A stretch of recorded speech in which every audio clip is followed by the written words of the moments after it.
Hello guys, so today I am not going to be doing a book review, more like a book collection of books that have changed my life so far. So I'm just going to get started with a book that I've read recently, and it's called Women Who Run with the Wolves. It's basically a collection of stories, and then the author goes into the psychological depths on these stories. These folktales, they're mainly folktales, and she goes into the psychology of them, and it's just about the deepest aspects of women, and it just goes through all different parts of what it means to basically rewild yourself, such as what it means to love fully, reconnecting with your most authentic and wild self. Yes, I will definitely be keeping this on my library for a very long time. It's so good. And then the next book I have is called Daring Greatly by Brene Brown. I just love everything that Brene Brown does. I've read pretty much all of her books, but this one is the classic. It's the one. Basically, it's just about how to be more vulnerable. What she says, she calls it taking off your armor, and basically what that means is just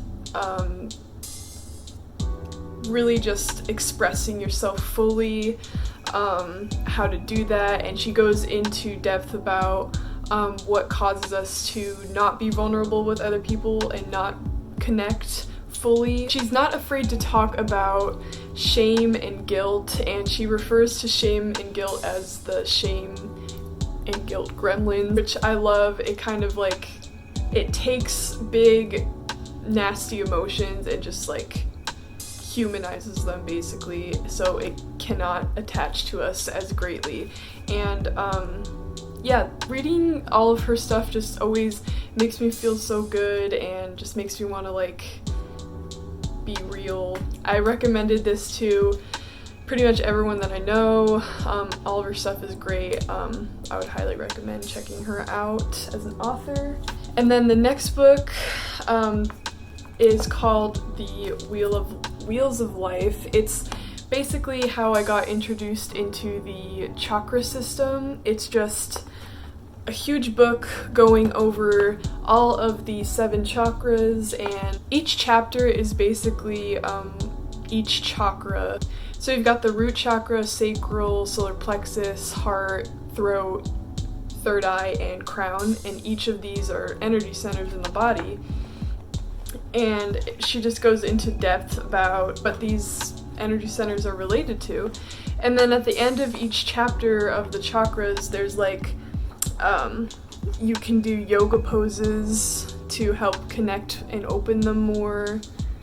She also includes exercises to open and balance each chakra. And I just thought that it was really cool. Ever since I've read this book, I've just been, like, pretty much every single day I think about my chakras and like what needs to be balanced a little bit more. It just got me into that side of spirituality a lot more, and it is very like hippie and spiritual though, but I like that. And then the next one, it's not a book, but it's a collection of poems by Mary Oliver called Devotions. It's basically just all of her poems in a big book. I picked up this book at the library and I was just like fell in love with all of the poems and just her writing. It's so good. I just love to look through this book. It's just very centering and grounding because it's all about nature, and it changed my life because I live in the desert. There's not a lot of nature here, so every time I want a little bit of nature, I can just open this book and it feels like I've been in the forest for years and I'm living in the forest. It's nice.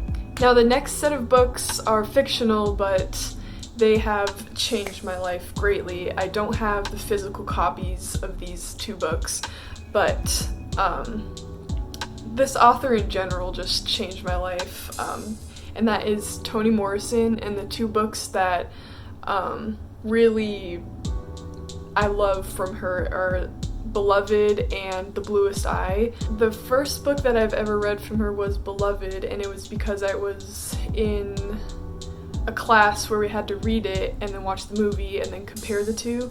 But ever since I read Beloved, it was just something else. Like, her writing and stories just unlock like something subconscious in me. I don't know. So after Beloved, I read The Bluest Eye because that's probably one of her most popular books.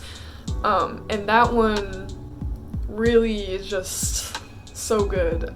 It made me a lot more aware of Black issues, and basically the moral of The Bluest Eye was where hate and racism really stems from. Really, it gets to the root of those issues, and it was just very eye-opening to me, and ever since then I've just been reading her stuff. I think I'm just gonna do a whole author review later on Toni Morrison because I could talk about her forever. The next book is The Catcher in the Rye by J.D. Salinger.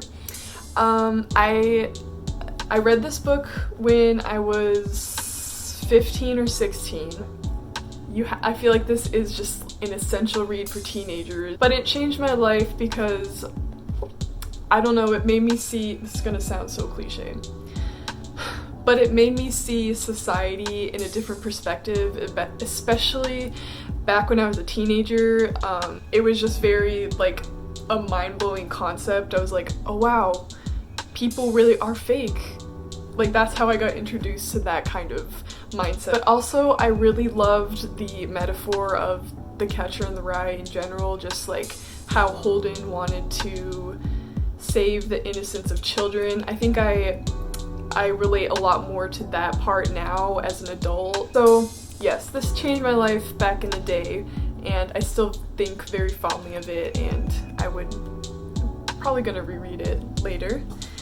Okay, so the last book I've also read recently, and I did a review on, and it's Cersei. Yes, and I'm currently rereading it again because it is just, if you guys seen my review on Cersei, you know that, like, I love this book. It changed my life because I basically am like, this is the blueprint for my life. This is the blueprint. Even though it is like, she gets exiled and stuff like that, but I just want to live on my own island. And so that's why I really love this, because it's like, I just want that so bad. And I love her writing, and the energy of this book is just so good. It's so good. And also just the quotes. But yeah, those were the books that have changed my life so far. I hope you guys really enjoyed, and if one of these books have changed your life, let me know. Or if you're considering reading these, let me know, because I want to discuss. I want to know. Yeah, I hope you guys enjoyed, and I will see you next time. Peace out.